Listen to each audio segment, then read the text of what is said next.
من دکتۆر دیندار خەضر شێخانی پزیشکی پسپۆری تیشک و سۆنار و وێنەی پزیشکی ئەمڕۆ هەڵساین بە وەرگرتنی نمونە لە شانەی جەرگ بۆ یەک لە نەخۆشانەی کە نەخۆشی سالاسیمیایان هەیە.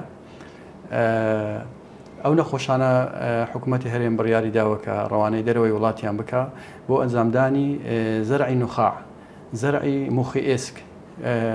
فەلە یەک لەو فەحسانەی کە پێویستە پێشەوەی ئەو عملیاتیان بۆ بکرێت وەرگرتنی نمونەیە لە جەرگ. یەک لە فەحسە گرنگەکانە کە پێویستە ئەنجام بدرێت بە خۆشحالیەوە لە نەخۆشخانەی میهرەبانی ئەو هەڵساوین بە ئەنجامدانی چەندین حالەتی لەو شێوەیە. وەکو یارمەتیەک بۆ ئەو نەخۆشانە، نەخۆشخانەی میهرەبانی نرخێکی گونجاوی دانا بۆ ئەنجامدانی ئەو فەحسە. میهرەبانی دڵسۆزی و لێزانی.